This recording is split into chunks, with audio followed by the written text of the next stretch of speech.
Bienvenue sur notre page Lecture paisible. Nous sommes de retour pour la suite de notre roman Sous le voile de la mariée.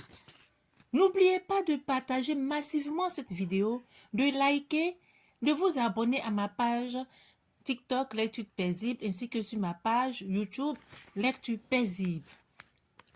Par les appels téléphoniques, Jean-Jacques avait appris la tentative de suicide de Kirala. Il haussa les épaules en signe d'indifférence. Le désir ardent de la revoir n'avait pas encore effleuré son esprit. Sa mort serait pour lui un bon débarras. Kirala, c'était fini, définitivement fini. Rien de sublime en souvenir. Tout était devenu décombre et cendre du passé. Sa crise mentale, son coma, sa mort, il en avait cure.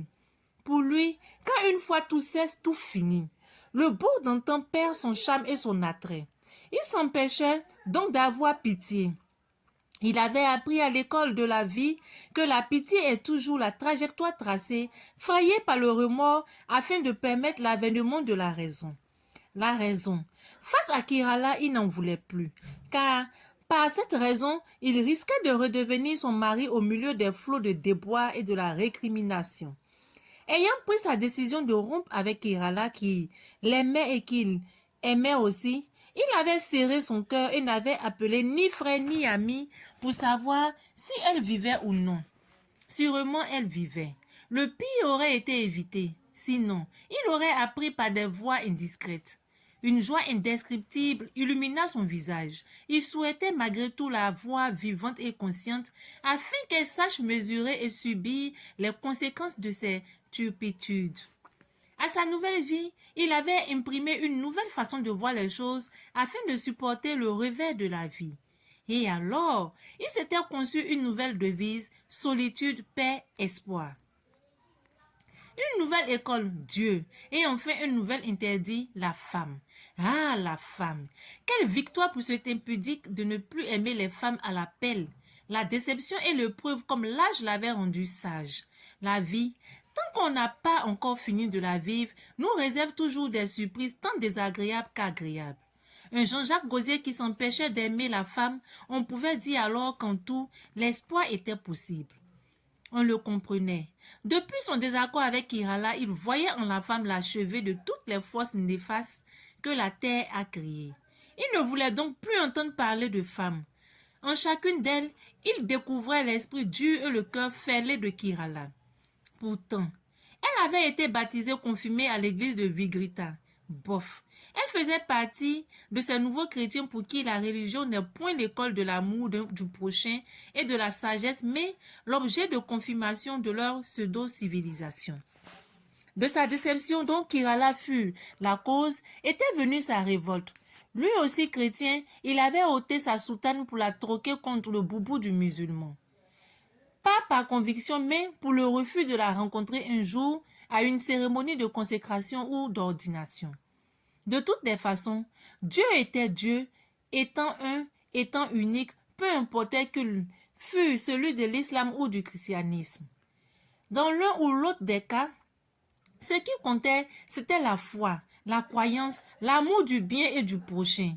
Dieu à la mosquée ou au temple reste infalsifiable, incorruptible malgré la guerre que se livraient les hommes pour se l'approprier. La seule différence qu'avait souhaité Jean-Jacques, c'était de ne plus être de la même communauté religieuse que Kirala. Lui, il devait adorer le même Dieu le vendredi à la mosquée et Kirala le dimanche au temple. Leurs maisons ne seraient plus les mêmes et leurs chemins ne se croiseraient plus. Ce vendredi, il se rendit à la mosquée. Pendant la prière, le néophyte avait appris de façon de nouveau qu'Allah est miséricordieux. Ça, il le savait. Au temple, alors chrétien, le pasteur lui avait enseigné la miséricorde de Dieu. L'imam, dans sa dernière communication, exhorta les fidèles musulmans à ressembler à Dieu, pardonner à leur prochain dans l'amour.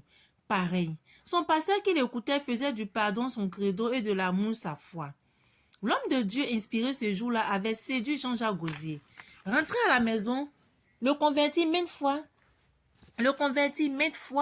s'était demandé les raisons d'une telle prêche qui avait visé sa vie, lui avait révélé les traits définitoires de sa conscience. Il eut l'impression que l'imam devait avoir d'autres yeux et posséderait une foi surnaturelle qui lui aurait permis de lire son passé. Tout s'était passé comme à l'église quand quelquefois le prophète révélait aux chrétiens leur passé impudique. Jean-Jacques fut donc heureux de savoir que la mosquée et l'église, l'islam et le christianisme n'étaient rien d'autre que deux faces de la même médaille.